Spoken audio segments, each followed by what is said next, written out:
Can the Cincinnati Bearcats beat the Alabama Crimson Tide this year? And the obvious answer is no. I think a lot of people are just assuming that Alabama is going to win this game. And for the most part, I think that a lot of people would technically be right in a lot of years, but this year has been a weird season. I mean, Alabama just struggled with Auburn, and Cincinnati isn't just this pushover team.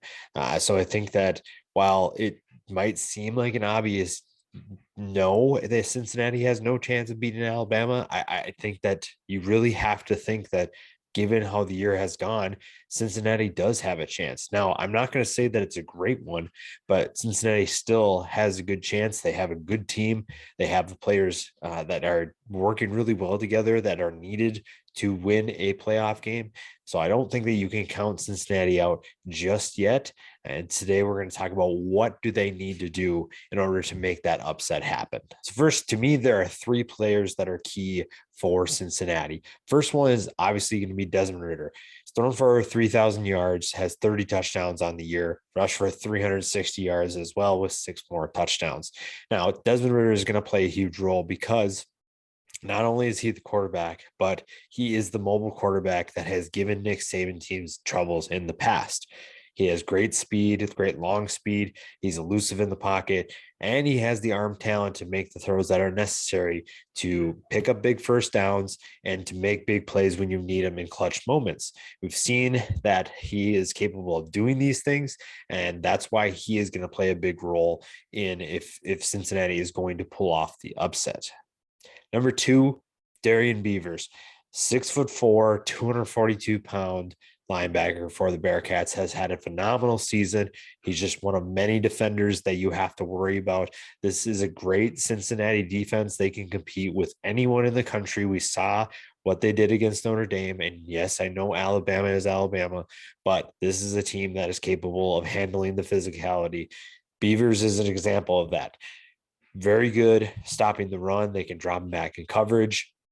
Has almost 90 tackles on the year. I think that he is going to be a huge X factor for this defense. And he's going to be able to make things happen for this defense to slow things down for Alabama. Alabama's going to try to throw the ball. And I think that he gives them another weapon blitzing, but also back in coverage. Number three, I think actually now I think about this is the biggest X factor for Cincinnati in their quest to beat Alabama.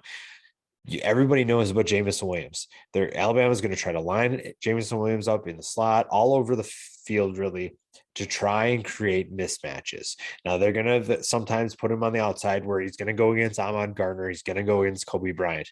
But where he does a lot of damage is in the slot, and that's where he gets a lot of yards after catch. And Arquon Bush is the nickelback for Cincinnati. He is going to probably see a lot of Jamison Williams. And the fact that John Mechie is not going to be playing for them, or at least I believe he tore his ACL, so he's gone for the entire playoff.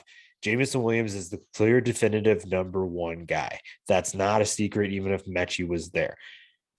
That means Arquon Bush is going to have his hands full. He plays a big role, and he has all year. Teams have been trying to test him all year, and sometimes they've had success. A lot of times they have not.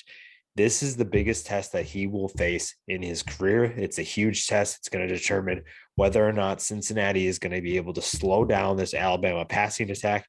If they're able to do that, it's because they're going to be getting after the passer, getting after Bryce Young.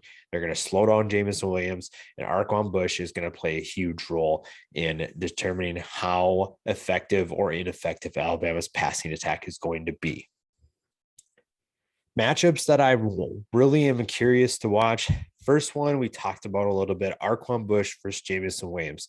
Like you said, Bryce Young had a phenomenal game in the SEC championship against Georgia. They're for the most passing yards in SEC championship game history.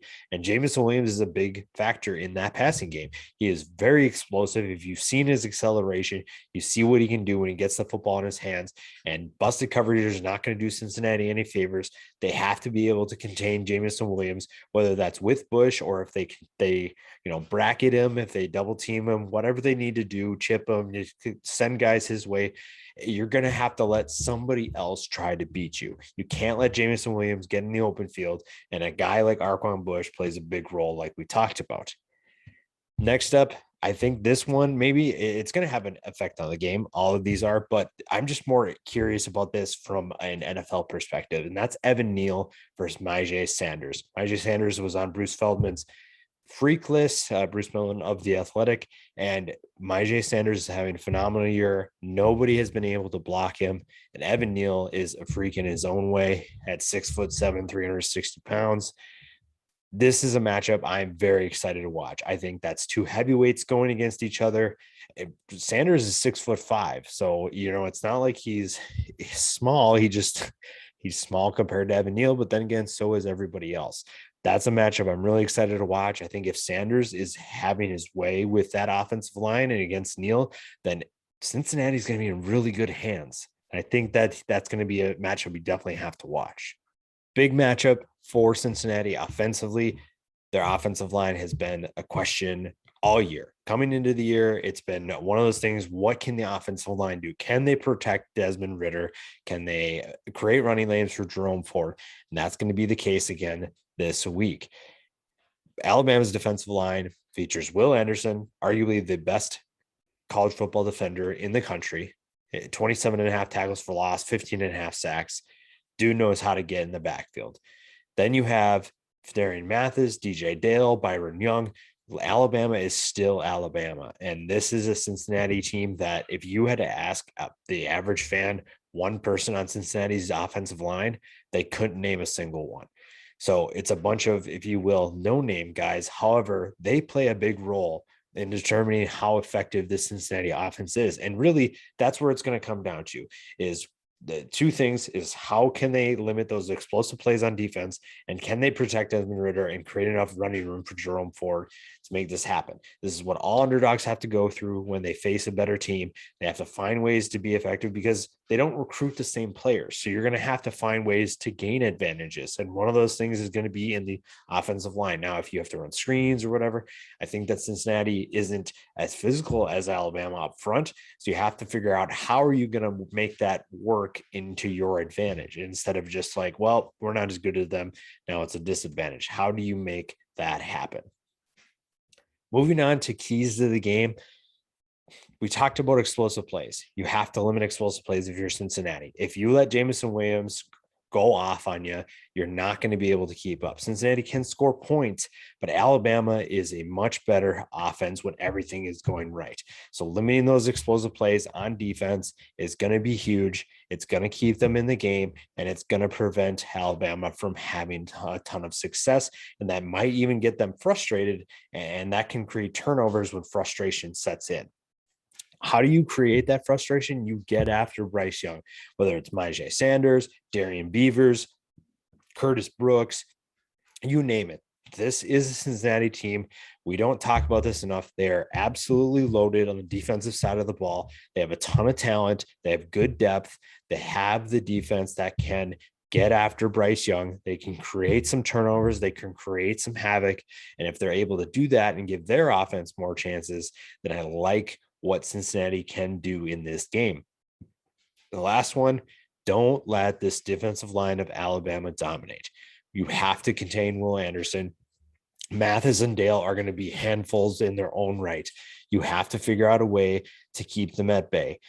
Whether you think your skill position players are better than theirs, if your receivers are better than their secondary, you have a guy like Alec Pierce, who is a phenomenal 50-50 ball catcher. He's also improved immensely as a route runner, He is very good at what he does, and he's become more of a complete player. Trey Tucker has phenomenal speed. How do you get him in the slot? How do you get him the ball in space and let him take off?